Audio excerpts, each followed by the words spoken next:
신약성경 292쪽 1쪽이 되겠습니다. 고린도후서 7장 1절에서 4절까지 말씀을 봉독합니다. 그런즉 사랑하는 자들아, 이 약속을 가진 우리는 하나님을 두려워하는 가운데서 그런즉 사랑하는 자들아, 이 약속을 가진 우리는 더러운 것에서 두려워하는 가운데서 하자. 그런즉 사랑하는 자들아, 이 약속을 가진 아무에게도 더러운 것이 않고 아무에게도 해롭게 하지 않고 아무에게서도 속여 빼앗은 일이 없노라. 내가 이 말을 하는 것은 너희를 정죄하려고 하는 것이 아니라 내가 이전에 말하였거니와 너희가 우리 마음에 있어 함께 죽고 함께 살게 하고자 함이라. 나는 너희를 향하여 담대한 것도 많고 너희를 위하여 자랑하는 것도 많으니 내가 우리의 모든 환난 가운데서도 위로가 가득하고 기쁨이 넘치는도다. 아멘. 두려워하는 가운데서 하자. 그런즉 사랑하는 자들아, 이 약속이 넘치는도다. 함께 죽고 함께 두려워하는 가운데서 하자. 그런즉 여러분과 함께 은혜를 나누기를 원합니다. 좀 제목이 좀 과격합니다. 그렇죠? 함께 죽고 함께 살자. 뭔가 어떤 현장에서 외치는 구호 같기도 하고 그렇습니다. 어떤 의미에서 현장에서 외치는다 이렇게 말씀드릴 수가 있겠는데요. 어떤 의미에서 현장에서 외치는다 샀기 때문에 말씀드릴 수가 있겠는데요. 어떤 의미에서 현장에서 외치는다 샀기 때문에 하나님의 나라를 이루어가는 그런 소명을 가진 자로 저와 여러분이 함께 부름을 받았기 때문입니다. 오늘 본문에서 사도 바울은 함께 죽고 함께 살고자 함이라 하는 그 고백 속에서 바로 운명 공동체로서의 삶의 방식이 어떠해야 될지를 오늘 본문 속에서 우리에게 말씀하고 있습니다. 고린도후서 7장은 사도 바울이 자신의 사도권을 변호하면서 과연 이러한 싸움이 어떻게 끝나게 되고 어떠한 결과를 가져오게 될 것인가 라고 하는 사실을 이야기하고 있는 그런 본문의 내용이라고도 할 수가 있겠는데요. 과연 고린도 교회는 왜 이러한 싸움들을 겪고 또 하고 있는 것일까라고 하는 거죠. 정말로 진정한 은혜의 복음을 전했던 그런 사도 그리고 율법을 강조하는 거짓 사도들, 옛 언약과 새 언약이 왜 이렇게 다툼을 하고 또 싸움을 하고 있느냐라고 하는 것입니다. 과연 그 다툼의 결과, 그 싸움의 결과는 어떠한 모습으로 마치게 될 것인가 라고 하는 것인데요. 사실 교회 공동체 안에 이러한 싸움들이 있을 때, 이러한 어떤 소란이 있을 때 참 많이 힘들게 되는 것이 사실입니다. 그래서 참 오늘날 우리가 믿음의 길을 걸어갈 때도 때때로 교회 공동체의 이런저런 분란으로 인해서 믿음의 길을 걸어가기가 좀 쉽지 않은 그러한 교회 공동체를 좀 많이 볼 수가 있는데요. 참 아픔이 있죠. 그러나 선하신 하나님께서 그러한 과정까지도 사용하셔서 하나님의 일을 이루어 가신다는 사실 앞에서 우리가 참 그나마 소망을 갖게 되는 것입니다. 고린도 교회에 많은 문제가 있지만 바로 이러한 다툼이 있고 변론이 있지만 이 결과를 통해서 하나님의 일을 이루어 가시는 그러한 하나님. 오늘 우리는 고린도후서를 처음 대하는 분도 계시겠지만 어느 정도 고린도후서를 읽었던 그러한 분들이라면 고린도 교회의 결론이 어떻게 지어졌는가라는 사실을 알고 있기 때문에 오늘의 이러한 과정, 다툼, 이러한 분란들이 참으로 어떤 과정 속에 있는 일들이다라고 우리가 생각할 수가 있게 되는 것이죠. 오늘날 우리 교회 공동체 안에 또 내 개인 자신 속에서 많은 문제 속에 저와 여러분이 살아가고 있습니다. 그런데 여러분 그 과정 속에서 하나님의 어떤 목적과 바라는 어떤 결과물이 있다라고 하는 사실인데요. 오늘 본문 1절을 보면 이렇게 말씀하고 있습니다. 그런즉 사랑하는 자들아, 이 약속을 가진 우리는 하나님을 두려워하는 가운데에서 거룩함을 온전히 이루어 육과 영의 온갖 더러운 것에서 자신을 깨끗하게 하자, 그렇게 말씀하고 있습니다. 여러분 오늘 지금 사도 바울은 고린도 교인들을 향하여 사랑하는 자들아 그렇게 부르고 있습니다. 여러분이 사랑하는 자들이라고 부를 수 있는 그러한 사도 바울의 마음이 참으로 넉넉하게 느껴집니다. 여러분 사실 고린도 교회에 대한 사도 바울의 인간적 마음은 어땠을까요? 네, 굉장히 배신감으로 아마 분노의 감정도 자존감이 상실되는 그런 좌절의 마음도 아마 있었을 것입니다. 그럼에도 불구하고 오늘 사도 바울은 고린도 교인들을 향하여 사랑하는 자들아 라고 하는 그러한 부름으로 그들을 향하여 고백하고 있다는 사실이에요. 모함을 당하고 억울한 소리를 듣고 비난을 듣고 있음에도 불구하고 그 고린도 교인들을 향하여 사랑하는 자들아 라고 부르고 있다면 여러분 어떠한 마음속에서 그런 마음을 하고 그러한 고백을 하고 있을까요?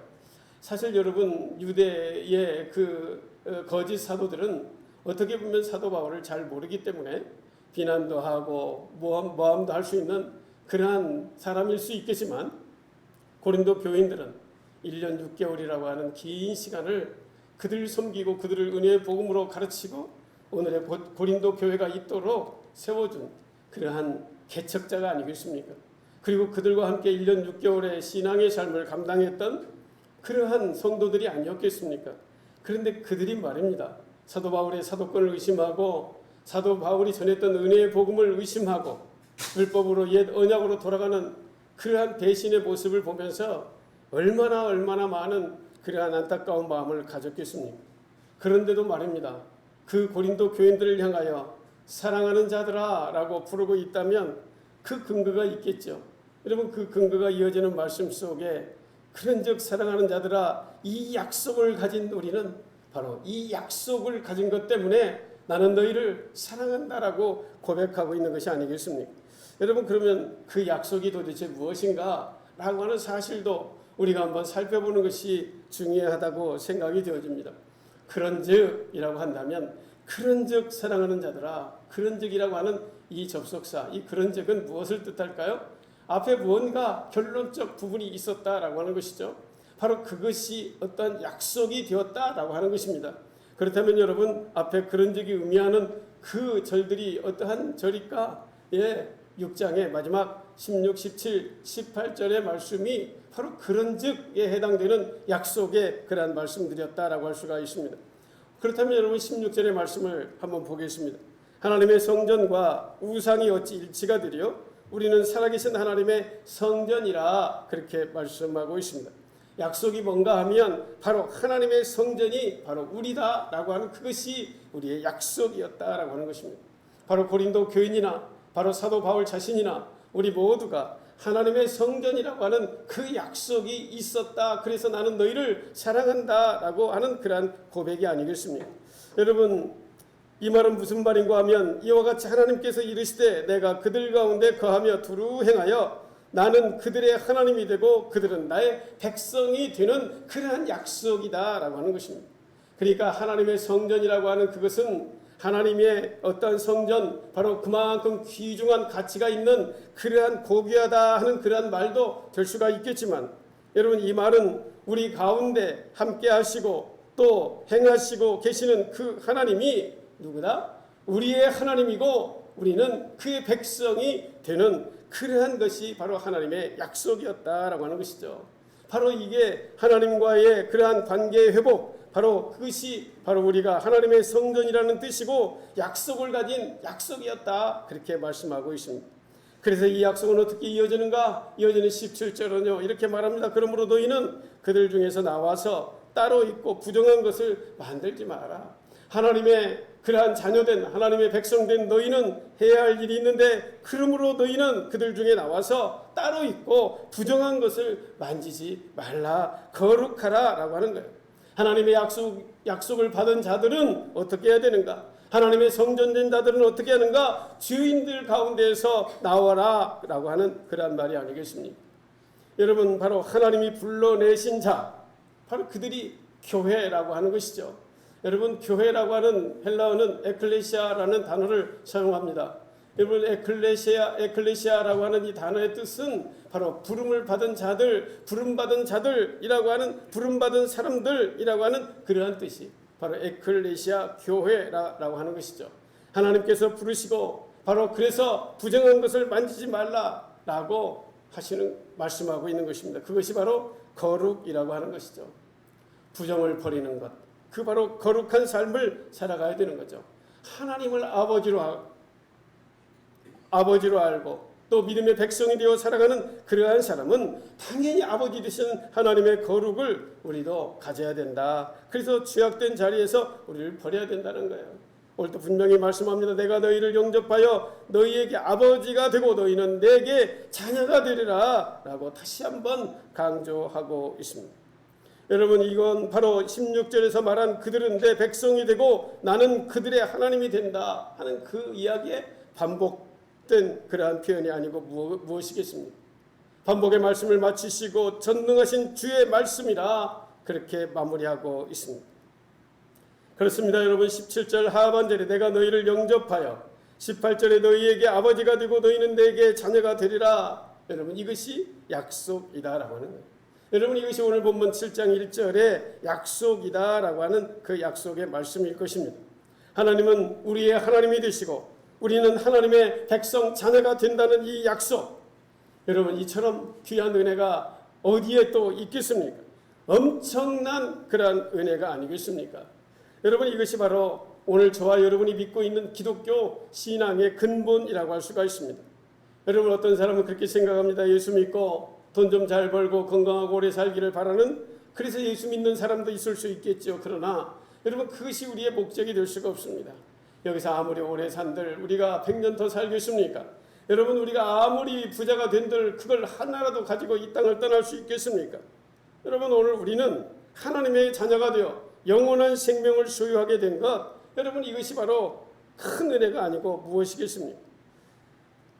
온전한 관계를 이루는 것, 그것이 바로 하나님께서 오늘 우리에게 주시는 약속이다라고 하는 것입니다.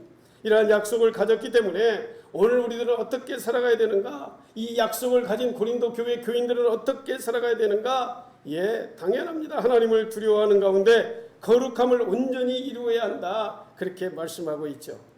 하나님을 두려워하는 가운데 거룩함을 온전히 이루어야 한다. 예, 그 하나님을 두려워해야 된다라고 하는 것입니다. 여러분, 근데 이 두려워한다는 것은 무엇일까요? 구약에서 유대인들이 하나님을 두려워했던 것과 같은 그러한 두려움으로 우리가 살아가야 되느냐? 결코 그러한 두려움은 아닌 것입니다. 여러분, 신약에 와서 성도가 하나님을 두려워한다는 것은 바로 종으로서의 두려움이 아닙니다. 여러분, 바로 절대적 하나님의 주권에 대한 경외함을 가지고 하나님을 믿고 살아가는 그러한 삶을 두려움이다라고 할 수가 있습니다. 여러분, 인간의 존재의 목적이 무엇입니까? 하나님을 경외하고 그를 영원토록 즐거워하는 것, 여러분, 그것이 인간 존재의 목적이 아니었습니까? 인간은 하나님에 대한 경외감은 성도의 경건한 그런 삶의 바탕이 되는 것이죠. 자녀가 아버지와 아무리 친하게 지낸다 할지라도 여러분, 넘지 말아야 할 선이 분명히 있는 것이 아니겠습니까? 아무리 친구처럼 지낸다 할지라도 어떻게 친구가 될 수가 있겠습니까? 그것이 바로 경외심이다라고 할 수가 있는 것입니다. 우리도 하나님 앞에 나아갈 때에 바로 이 두려운 마음, 하나님을 경외하는 경외심을 우리가 가지고 살아가야 되는 것이죠. 그렇게 해서 거룩함을 온전히 이루어 육과 영의 온갖 더러운 것에서 자신을 깨끗하게 하자, 그렇게 말씀하고 있습니다. 여러분, 교회와 세상의 차이가 있다면, 교회를 교회되게 하는 힘이 있다면 여러분, 그것은 무엇일까요? 네, 구별됨입니다. 바로 거룩함이라고 할 수가 있습니다. 이 거룩함을 이루려면 우리 공동체, 우리 모두가 하나님을 두려워하는 경외심을 가지고 살아가야 될 것입니다. 그래서 하나님을 두려워하는 것, 바로 고린도 교회는 바로 그 거룩함으로 있어야 되었다라고 하는 것입니다. 빛은 어두운 데서 빛이 나게 되어 있는 것이죠. 사실 고린도라고 하는 그 지역은 타락의 도시요, 어두움의 도시요, 음란의 그러한 도시였습니다. 그렇게 교회가 거룩해진다면 더더욱 빛나는 것이 바로 교회의 모습이 아니었겠습니까? 그렇게 해서 사도 바울은 고린도 교회를 권면하면서 우리가 정말로 육과 영과 온갖 더러운 것에서 우리가 깨끗해져야 되지 않겠냐라고 용기를 북돋아주고 있다라고 하는 거예요. 실은 그렇지 않는 너희들의 모습이지 않느냐라고 하는 거예요. 그러므로 너희는 깨끗해져야 된다, 깨끗할 수 있다라고 용기를 북돋아주고 있는 그러한 권면의 말씀이라고 할 수가 있습니다. 그런데 여러분, 이렇게 사랑하는 고린도 교회가, 약속을 가진 그 고린도 교회가 거룩하게 깨끗한 삶을 살아야 되는데 지금 고린도 교회는 어떻다는 거예요? 그렇지 못하고 있다는 사실입니다. 유대인들의 말을 듣고 바울 자신에게 은혜의 복음을 전해준 사도 바울을 모함하고 비난하며 공격하는 자들과 그들과 함께 동조하며 방관하는 그러한 자세를 취하고 있었기 때문인 것이죠. 그래서 사도 바울은 이제 2절에 고린도 교인들을 향하여 이렇게 요구합니다. 마음으로 우리를 영접하라. 그렇게 요구하고 있죠. 마음으로 우리를 영접하라. 예, 그렇다면 무슨 이야기입니까? 마음으로 사도 바울을 영접하고 있지 않다라는 그러한 이야기가 아니겠습니까? 마음으로 사도 바울을 거부하고 있다는 그러한 말이 아니겠습니까? 마음의 중심으로 받아들이지 않고 어떻게 보면 어정쩡하게 받아들이는 척하고 있는 그러한 모습이었다라고 할 수가 있습니다. 그러니까 여러분, 우리를 너희의 마음으로 받아들이는 이유가 있는데, 그것은 바로 나는 아무에게도 불의를 행하지 않았다. 아무에게도 나는 해롭게 하지 않았다. 아무에게도 속여 빼앗은 일이 없다. 세 가지를 강조하고 있는 그런 본문의 내용을 볼 수가 있습니다. 여러분, 그렇다면 사도 바울이 이것이 안 했다면 누군가 이것을 지금 하고 있다는 이야기가 아니겠습니까? 바로 거짓 사도들이, 예루살렘에서 온 유대 그 거짓 사도들이 바로 예수 그리스도의 복음을 거부하고 율법만 강조하던 그들이 사도 바울을 비난하고 사도 바울을 공격하면서 정작 자기네들은 어떤 일을 행했냐? 불의를 행하고 남을 해롭게 하고 속여 빼앗는 그러한 일을 했었다라고 하는 그러한 말을 하고 있는 것이 아니겠습니까? 그런데 여러분, 사도 바울이 왜 이러한 정말로 구차한 이야기들을 계속해서 지금 하고 있을까요? 그런 사람들이 있었기 때문이 아니었겠습니까? 그리고 그런 자들이 자기네가 그런 짓을 하면서도 바로 사도 바울이 그런 짓을 한다고 뒤집어 씌우고 있는 그러한 사람들이 있었기 때문이 아니었겠습니까? 그렇다면 왜 그들은 그러한 일을 하고 있을까라고 하는 거예요. 네, 사도 바울은 참으로 옳은 일을 하고 살아가고 있기 때문이다라고 하는 거예요. 참 오늘날 우리가 세상의 삶을 살아가고 또 정치 환경을 바라보고 또 우리의 삶의 주변을 바라보아도 참 옳은 일을 하기를 원하는 그러한 사람들을 향하여, 참으로 용기 있게 살아가는 그러한 사람들을 향하여 지지하고 응원하는 그러한 문화보다는 어떤 문화가 많이 있습니까? 정말로 잘못된 것을 바로잡고 바른 일을 하려고 하면 항상 주변에 어떠한 사람이 있습니까? 중상모략하는 사람이 있습니다. 모함하는 자들이 있습니다. 여러분, 정치의 현장 속에서 우리는 많이 보고 있죠. 세상의 어떤 조직에도 그러한 무리들이 있을 수가 있는 거죠.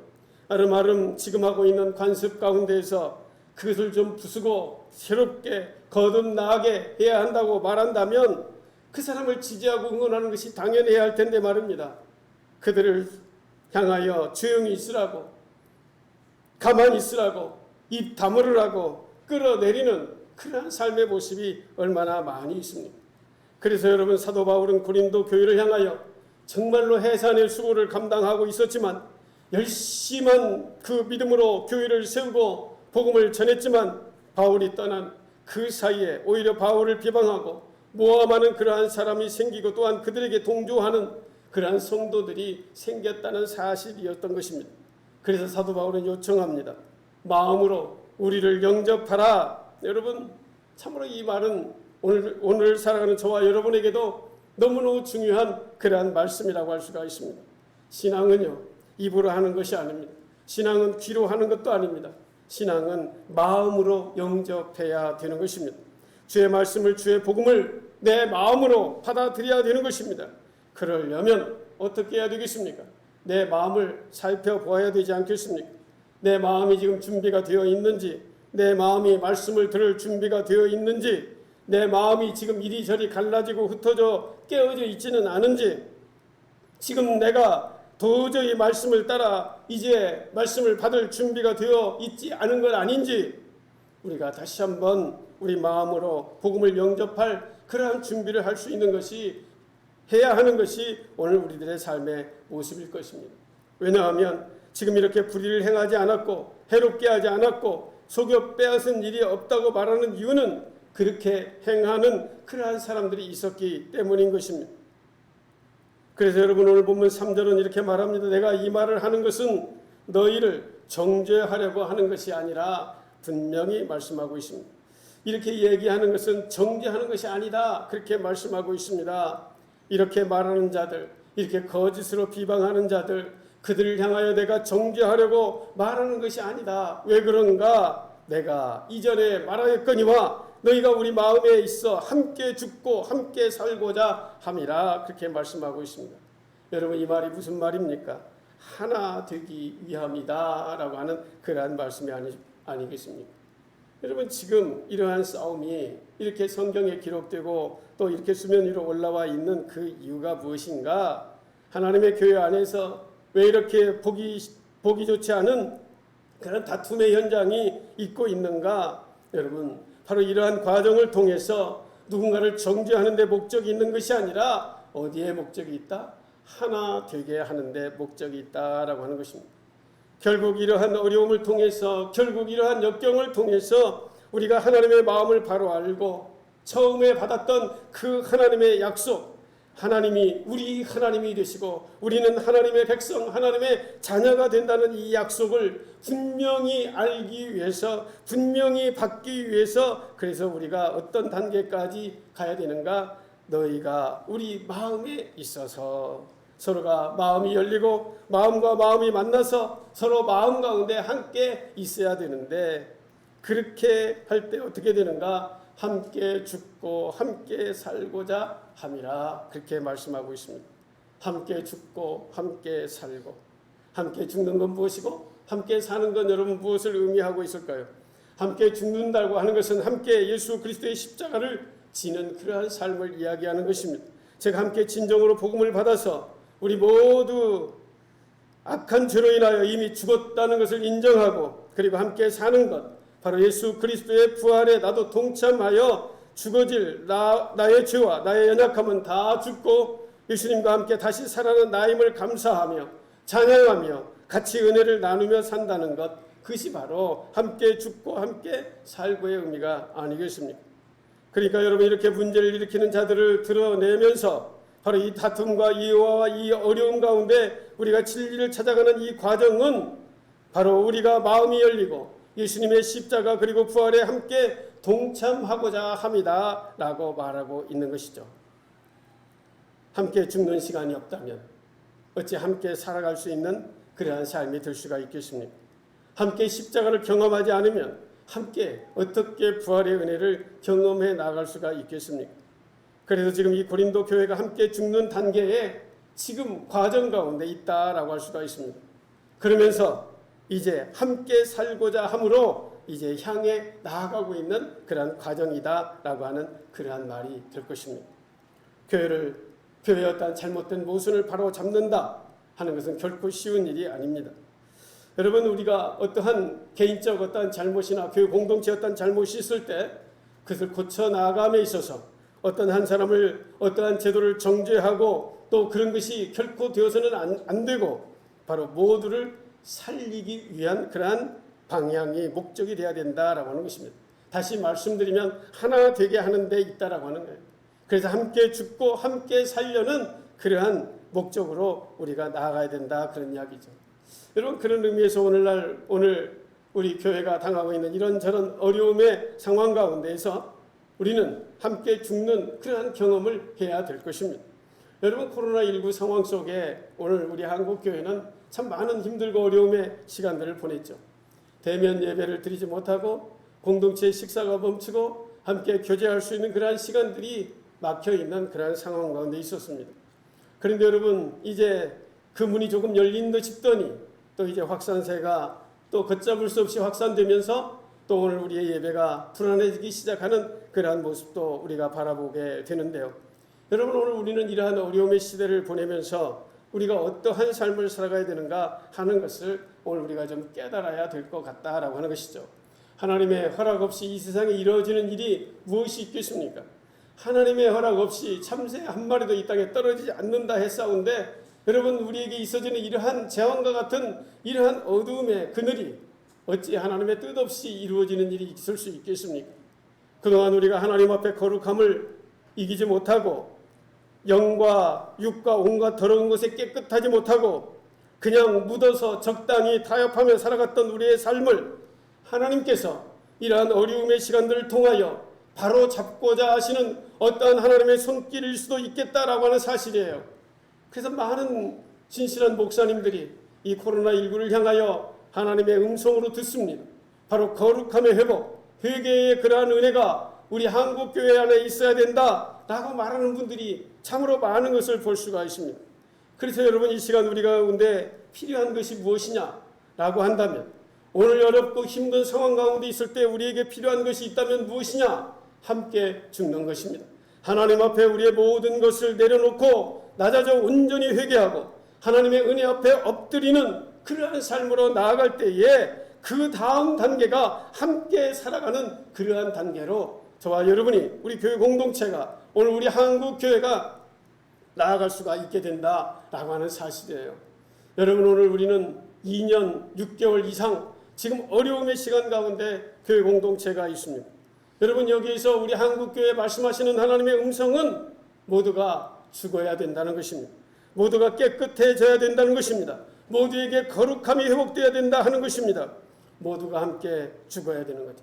어느 누구도 살아서 목소리를 높여서는 안 되고, 모두 함께 죽고 모두 함께 하나님 앞에 은혜를 구하고 엎드려지는 애통함이 필요하다라고 하는 거예요. 그 다음 단계, 함께 사는 단계로 나아가는 그러한 은혜가 있게 되는 것이죠. 이 어려움을 이겨내고 하나님이 주시는 은혜를 받아서 우리가 기뻐하며 찬양하며 감사하며 누리는 그러한 단계로 나아가게 되는 것입니다. 여러분, 이것이 바로 이 어려움을 겪고 있는 그런 이유다라고 할 수가 있습니다. 그렇다면 여러분, 이 어려움을 우리가 정말로 모두 함께 죽는 그러한 은혜로 우리가 감당해야 된다면, 우리의 장차의 미래의 꿈은 바로 형통, 모두 함께 사는 놀라운 은혜의 축복의 시간이 될 수 있다라고 하는 사실, 여러분, 오늘 우리가 마음에 담고 삶 속에 실천했으면 좋겠습니다. 그래서 오늘 고린도후서 7장은 사도 바울이 하나님이 주신 약속을 떠올리게 하면서 우리가 지금 이 어려운 상황 가운데 어떻게 살아가야 하는가를 말하면서 우리가 서로 마음으로 영접하고 우리 마음에 너희가 있어서 함께 죽고 함께 살자, 이것이 바로 오늘 우리 교회의 사명이다 라고 하는 그러한 말씀으로 오늘 우리에게 주시고 있다 할 수가 있습니다. 그렇습니다. 여러분, 교회는 현실을 이기는 힘이 되어야 합니다. 오늘의 어려움을 이기고 뛰어넘어 하나님의 형통을 누리는 길이 뭐냐? 그것은 바로 함께 죽는 것입니다. 그리고 함께 사는 것입니다. 이 어려운 시기를 우리가 믿음으로 받아들이면 우리는 함께 사는 놀라운 형통의 축복을 우리가 맞닥뜨리게 될 수 있을 것입니다. 여러분, 오늘 우리는 고린도후서 7장을 읽었습니다.